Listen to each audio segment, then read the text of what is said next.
All right. Hi, everyone. Okay. So I just got on, I just got off of an amazing life affirming episode of the Choosing a Different Future podcast show that I host. And check out this episode. It's called Listening to Children's Bodies and Energies, part 2. This is the second one. But more than that, one of the things that really struck me about this episode was the energy of it and the ease of it and the sweetness of it, which is the majority of my interactions and my experiences over the last 16 years working with children and families. A lot of people ask me, how can you do it? How do you work with children that have so many different quote unquote issues? And I just want to take a moment and just mention where it all started for me. And also, I have a question for y'all as well. Hi, Gabriela. Hola, amor.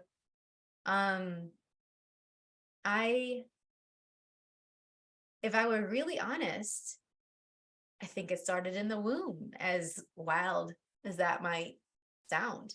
I've always put a lot of weight on my siblings and my journey with them.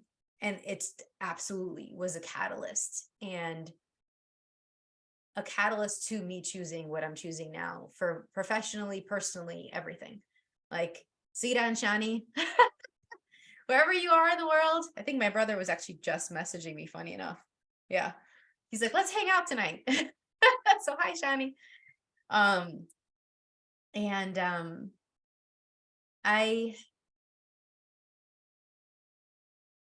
thought it was them. And they're a big part. And yet, when you don't really give yourself as much credit as you could, and I definitely fall victim to that, where I'm often looking at what else I could do, how much more I could show up, how much more I can contribute to people and invite people to something better, greater, easier. And yet as I was talking about these messages that children would give us if only we were willing to listen. Children are trying to send us if only we are willing to acknowledge the value of their knowing and not think that we know better because we're older, more experienced, all that baloney. One of the things that really struck me was, wow, I really think I was already asking for this and looking to create this as a part of my life since the moment I chose my beautiful parents, Sulma and Jose, and their gorgeousness inside and out, and their brilliance, and them creating this beautiful platform for me to choose girl activities and boy activities and whatever activities that I wanted. They didn't say I had to do certain things because I was a girl or certain things because I was not a boy. And I'm so grateful for them and for my choice of choosing them as my parents. And then I was looking at one of the messages I mentioned in the episode today was that we and the children of the world are way, way, way more aware than we've ever really acknowledged. And I've said this multiple times, and I've been saying this for years, and you get another piece each time. I certainly did today. And the other piece that I got was, wow, I was aware that the world was going to need this. Fast forward 40 years, 20, 30, 40 years in the future. when I chose my parents and when I chose to be on this planet versus any other planet, and to come into this world at this time versus any other time. Like, I was born for this. And I get teary-eyed thinking about it, because I knew, and so many of us, we know.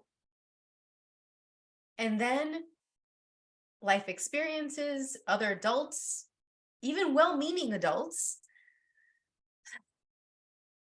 will unintentionally start to shut that down, start to ask you or require of you to put that away, to close that up. That's not allowed here. That's not appropriate. That's not okay.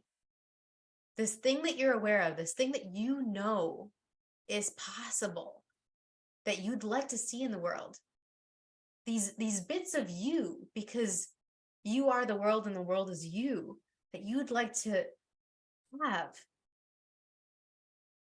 they start to tell you that's not possible. And you start to believe them. And I was fortunate that my mom's good friend, Barbara Gonzalez, gave me the opportunity. Hi, Barbara, wherever you are. I hope you see this. I'll send it to you. Gave me the opportunity to start babysitting at 11. And I was already caring for and being a good big sister to my siblings at that time. And yet I had an affinity for kids. I had an affinity for not just babysitting them and caring for them, making sure they didn't get into trouble and feeding them, but also for really seeing them. And I gotta admit, I got addicted. I got addicted to the joy that I saw in them, and to how they would shine and they would twinkle and they would lean in. Like my cousin Javierito, when I would smile, I would look away, I'd be smiling, and he would turn my face. So I made sure that I was smiling at him. And he was nonverbal. He has autism. Big shout out to my cousins, Camila, Carmina, and my aunt and uncle, Selma and Javier. I love you all so much. And I got addicted. I hadn't acknowledged until this call today how addicted I got to them seeing me, and to me seeing them, and for us to have this moment, when someone really sees you for who you are, without the judgment, without expectations, without any hidden agendas. And that's what these kids are. They're not judging me. They don't care how my hair looks. They don't care if I have makeup on or not. They don't care if I put on 5, 10, 20 pounds, whatever. They don't care. And I think that was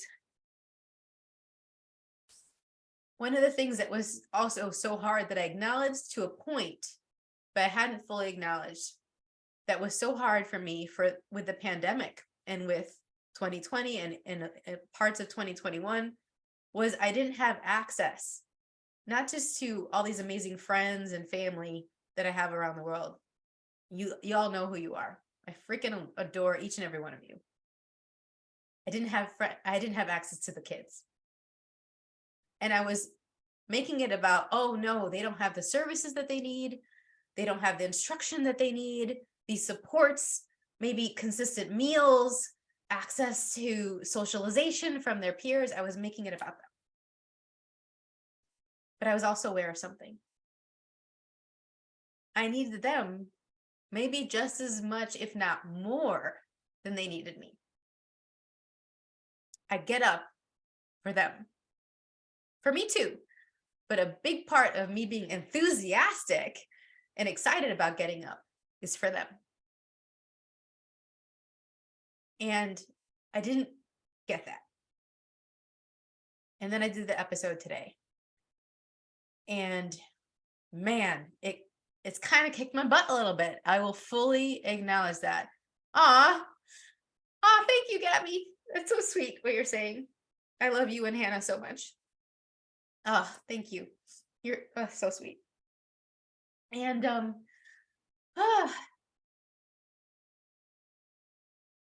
I really would like to acknowledge where it really started for me, but I'd also like for each of us to look at where our current choices, what we're currently creating, where did it truly, truly start? And if you think that it started like I did with my siblings, maybe look at a couple steps before that and see if there were some other seeds that might have been planted, some other whispers that were there before where you think things really started. And it may even be beyond that. It may be past life stuff. It may be, some other moment that I'm not quite yet ready to acknowledge. We get it when we get it. We acknowledge it when we acknowledge it. But man, we really, really are way more aware than I ever thought. And there's just not a cap. There's not a cap to this awareness at all. And when we look at when it really started, it's for the stuff that we'd like to keep going, we'd like to actually have and create moving forward. And for the stuff that we'd like to let go of and change, those patterns that are not our best choices. We can also look at when those started. And it may be a little uncomfortable, and it may be really freaking intense, and it may have you crying on Facebook and YouTube and whatever platforms are going to be seeing this.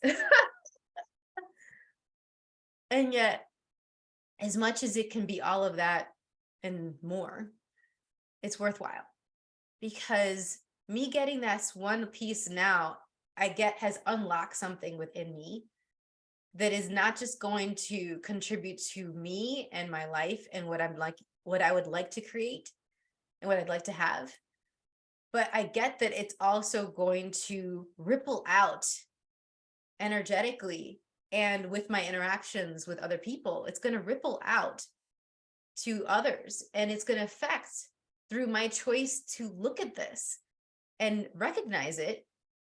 It'll affect the world. And it's not from a narcissistic, the world is everything, it's not that I am like Machiavellian and like a puppet master around the world. It's not that. It's not an ego thing. It's just recognizing every single one of us through our choices, what we're willing to look at and acknowledge and be aware of, and what we're not willing to look at and acknowledge and be aware of. That choice ripples out. That choice can either invite more consciousness, more ease, more joy, more enthusiasm to get up in the morning, or not.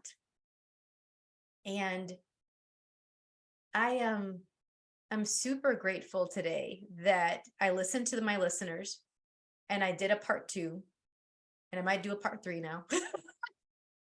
And looked at this, and each time I talk about the messages that kids are trying to tell us, I receive the messages again. It clicks in a different way. And for those of you that work with kids or work with families, and or those of you that are doing inner child work or tapping into your own inner child, you know what I'm saying with this, right?